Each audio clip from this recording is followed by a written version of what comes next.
నమస్కారం. ఆశ్వీజ మాసం అంటే అమ్మవారికి ఎంతో ప్రీతిపాత్రమైన మాసం.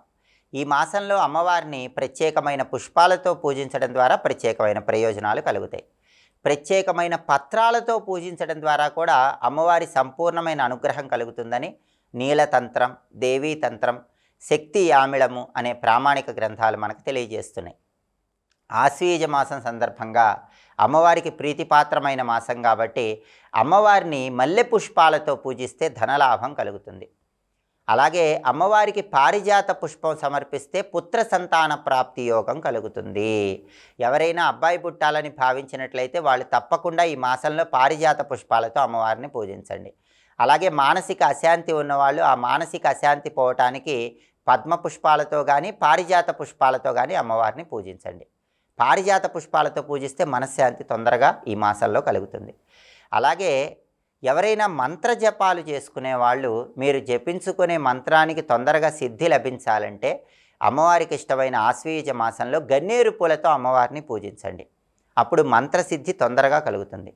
అలాగే ఎర్ర కలువ పూలతో కానీ ఎర్ర తామర పూలతో కానీ ఈ మాసంలో అమ్మవారిని పూజిస్తే జనాకర్షణ ప్రజాకర్షణ పెరుగుతాయి.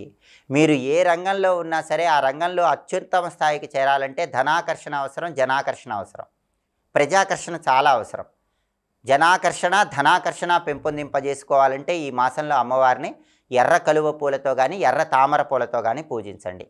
అలాగే అమ్మవారిని సన్నజాజి పూలతో పూజించినట్లయితే ఈ మాసంలో వాక్ శుద్ధి పెరుగుతుంది. కవులు పండితులు అందరూ కూడా సన్నజాజి పుష్పాలతో ఈ మాసంలో అమ్మవారిని పూజించాలి.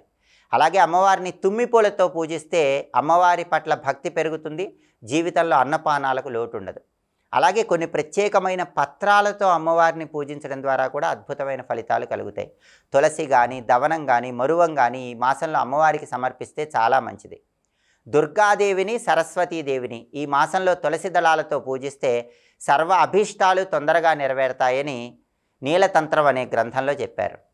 అలాగే అమ్మవారిని ఈ మాసంలో బహుళ పక్షంలో వచ్చే అష్టమి రోజు జిల్లేడు పూలతో కానీ ఎర్ర తామర పూలతో కానీ పూజించినట్లయితే మనోభీష్టాలు అతి త్వరగా నెరవేరుతాయని దేవీతంత్రం అనే ప్రామాణిక గ్రంథంలో చెప్పారు. ఈ మాసంలో పార్వతీదేవిని ఉసిరిక చెట్టు ఆకులతో పూజిస్తే కోరిన కోరికలు సులభంగా నెరవేరుతాయని శక్తి యామిళం అనే గ్రంథంలో చెప్పారు. అలాగే దవనం కట్టిన పుష్పమాలికను అమ్మవారికి సమర్పిస్తే ఉద్యోగపరంగా పదోన్నతి తొందరగా లభిస్తుంది. మరువం అమ్మవారికి సమర్పిస్తే కీర్తి ప్రతిష్టలు కలుగుతాయి. ఇలా పుష్పాలతో పాటు పత్రాలు కూడా అమ్మవారికి సమర్పిస్తే ప్రత్యేకమైన ప్రయోజనం కలుగుతుంది. మహిళలకు ప్రత్యేకంగా కుటుంబంలో అనేక సమస్యలు, బాధలు, కష్టాలు ఉంటాయి.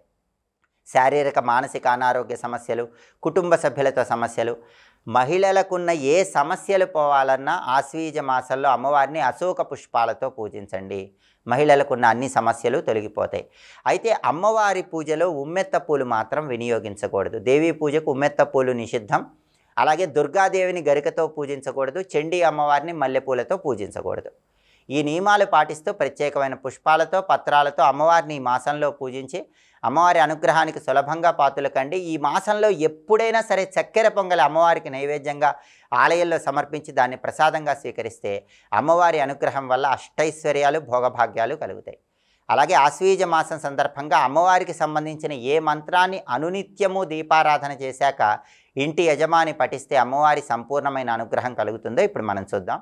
ఓం గిరిజాయై విద్మహే శివప్రియాయై ధీమహి తన్నో దుర్గా ప్రచోదయాత్. అమ్మవారికి సంబంధించిన శక్తివంతమైన మంత్రం ఇది. ఆశ్వీజ మాసం సందర్భంగా అమ్మవారి సంపూర్ణమైన అనుగ్రహం కలిగి ఆర్థిక ఆరోగ్య కుటుంబ సమస్యలన్నీ పోగొట్టుకోవటానికి ప్రతిరోజు ఇంటి యజమాని జపించుకోవాల్సిన మంత్రం ఏంటో ఇంకొకసారి చూద్దాం. మరి ఓం గిరిజాయై విద్మహే శివప్రియాయై ధీమహి తన్నో దుర్గా ప్రచోదయాత్ మంత్రజపం చేయండి. అమ్మవారి సంపూర్ణమైన అనుగ్రహానికి సులభంగా పాత్రలు కండి. స్వస్తి.